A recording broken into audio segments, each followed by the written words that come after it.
Greetings gastronauts, this is KeefCooks, I'm Keef, and today I'm going to show you how to make something that is absolutely wonderful spread on a piece of hot buttered toast. Marmalade.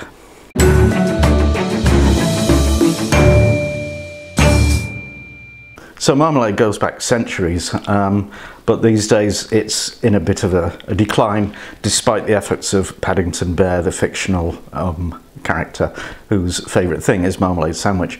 Well, I don't know. Marmalade sandwich isn't that great. Marmalade on toast, however, is fantastic, and it's not hard to make, so let's do it. So to make your marmalade, you will need 1 kilo of oranges, Seville oranges, Sevilla.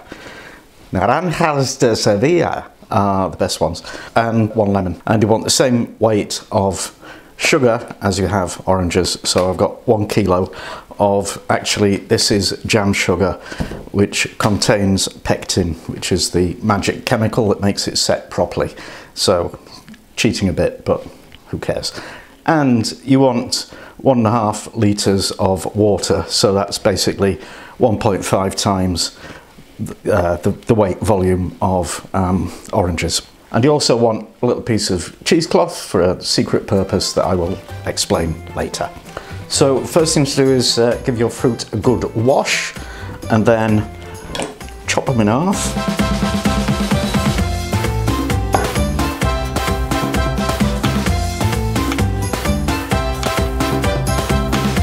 And squeeze the juice out of them.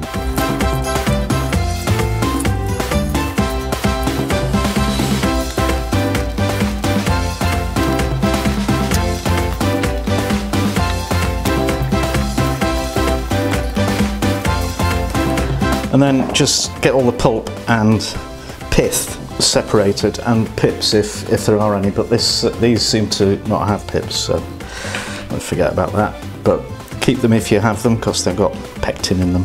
So I'm saving this pulp and pith in the cheesecloth, because what we'll do later is tie that up into a bag and boil it with the chopped peel. And that will release its flavour and pectin, but then it's easy for us to get rid of it at the end.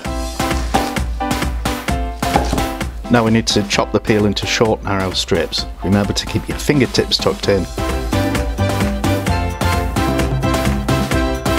So when you've got your pan of water with the chopped up peel in it, and the bag with the pips and pith in it, chuck them on the stove and boil them or simmer them until the shreds of orange skin are soft. And that might take an hour or two, and keep a lid on because you don't want to lose too much moisture. Alternatively, if you're short of time, like I usually am, you can do it in a pressure cooker in about 20 minutes. So I've cooked mine, and it's cooled down quite a lot. So I'll just grab a piece of the peel and squeeze it. That is well soft. That's falling apart actually. And I'll just get the bag out. Ooh, that's a bit hot.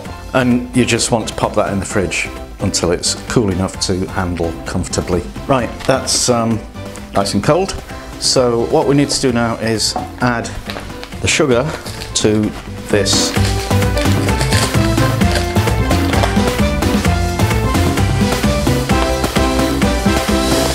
And we need to make sure it's completely dissolved. So I've got it on low heat while we're doing that. You can kind of feel the crystals of sugar, and you just want to make absolutely sure that they're all gone. Okay, and while that's warming up, we can squeeze all the goop out of the bag, because this will help it set.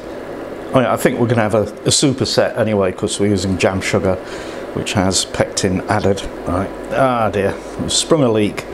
There's a bit more in there. Put that in. Ugh, wash your hands. Now once we've got the sugar all dissolved, we can increase the heat to high and bring it to the boil. It's useful if you have a digital thermometer, because we need the temperature of this to reach 105 degrees Celsius. But if you don't have a thermometer, put some small plates or saucers in the freezer to chill them, and there's a little test you can do to make sure you've hit the right temperature. Okay, got some signs of bubbling going on. I know we're nowhere near, but we'll just check the temperature anyway. Actually, we are quite near. 93, 94, 99, 98, 99, 102. I wonder if my thermometer's broken. Wouldn't surprise me. 101.5, it's going backwards. 102.5, this is like an auction. Right, we might be there now. Let's just check. So that took an awful long time. It very quickly got to 100, to boiling point, and then it took about 15 minutes to get to edge up the extra 5 degrees. Still not quite there, we're on 104. And I'm going to turn that off because I just got a whiff of caramel toffee, which indicates that it's possibly gone too far and that my thermometer definitely needs replacing. So I'll take that off the heat.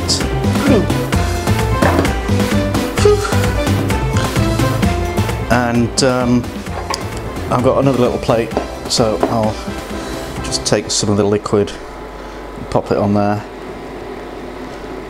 and see if we get a crinkly set. So, crinkly set test. Just push it with your finger. A skin should have formed and it'll wrinkle when you push it. So I'm just ladling the marmalade into the jars. Using my right hand, which is tricky, but the ladle has a spout on the right side only. These are kind of things that you get used to when you're left-handed.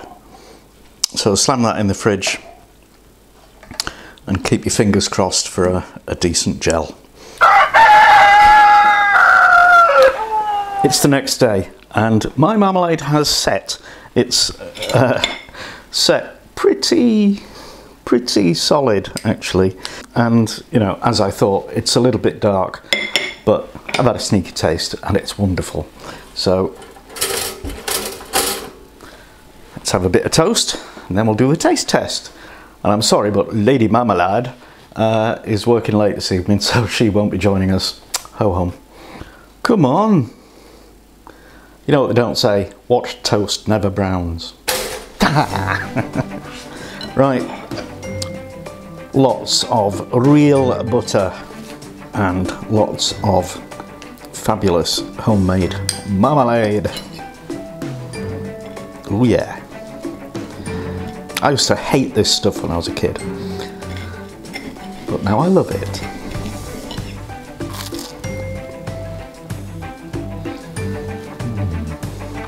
Right, that's absolutely wonderful. So if you've forgotten how good marmalade is, or you've never had it, I recommend it. And that's that. I hope you enjoyed it. Now please do the usual: likes, shares, comments, subscriptions, donations, patronage, all that good stuff, or just some of it. And thank you for watching, and see you next time.